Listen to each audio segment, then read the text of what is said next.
Di fakta berikutnya, dekati pemilu, pemerintah larang ASN berpose foto berapa simbol tangan. ASN yang melanggar akan kena sanksi etik hingga hukuman disiplin berat.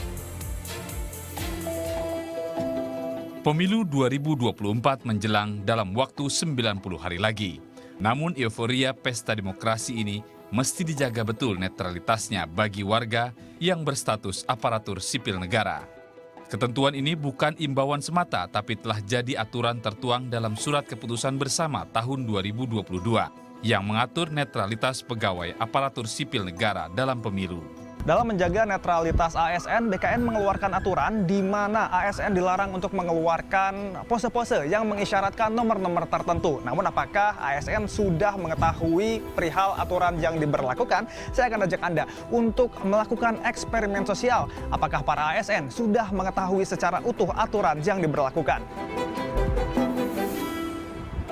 Surat keputusan bersama ini pun jelas, mengatur bahwa ASN tidak boleh menunjukkan dukungannya secara gamblang. Salah satunya dengan cara tak berpose yang menyiratkan simbol dukungan pada salah satu paslon. Misalnya begini.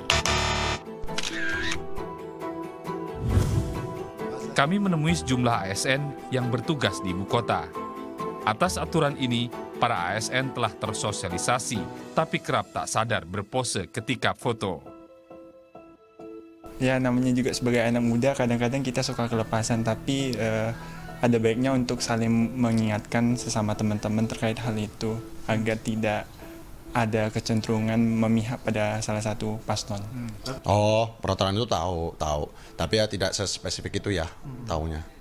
Kalau pose lebih ke sepertinya sifat alamiah manusia ya. Jadi karena udah kebiasaan emang kita namanya banyak berkegiatan, apalagi saya nggak bisa diem, jadi apa aja keluar aja itu posenya.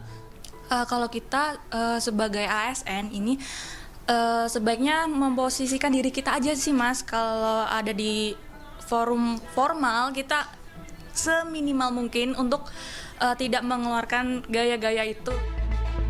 Netralitas di tubuh aparatur sipil negara memang diatur berdasarkan surat keputusan bersama yang ditandatangani sejumlah pejabat pada September 2022 lalu. Paling tidak ada 10 pose yang dilarang, terutama yang simbolkan angka atau nomor urut calon kepala daerah, presiden, bahkan partai politik. Yaitu, pose membentuk simbol hati ala Korea Selatan, pose dengan jempol ke atas, pose jari tangan berjumlah 3, pose dengan jari metal, pose tangan membentuk pistol, pose tangan dengan mengangkat telunjuk, pose tangan angka 2, pose tangan membentuk telepon, pose memperlihatkan angka 5, pose membentuk simbol OK dengan 3 jari diangkat. Bagi ASN yang melanggar, sanksinya mulai dari etik hingga disiplin berat. Kadang-kadang kan mereka pose-pose misalnya 1 jempol, ya kan 2 gitu kan. Biasanya mereka begini, yang ketiga itu kan menurut saya nggak fair juga gitu. Jadi menurut saya hal-hal yang begini nggak terlalu penting sih menurut saya, karena mau pose model apapun kan itu bukan memastikan bahwa itu pilihan partainya, bukan memastikan itu pilihan presidennya. Jadi terlalu lebay, terlalu berlebihan, gimmick-gimmick seperti ini menurut saya nggak terlalu penting. Yang penting itu adalah substansinya, bagaimana mereka misalnya menghimbau pilih Anies misalnya, atau pilih Ganjar, atau pilih Pak Prabowo, itu jelas ada sanksinya. Netralitas di lingkungan aparatur sipil negara diperlukan untuk menghindari penyalahgunaan sumber daya dan menjaga kepentingan publik. Tak hanya larangan memberikan dukungan secara langsung, bahkan simbol-simbol yang mengisyaratkan dukungan juga tak boleh. Hal ini diharap mampu mendorong pemilu damai 2024. Anan Surya, Adnan Adi melaporkan untuk NET.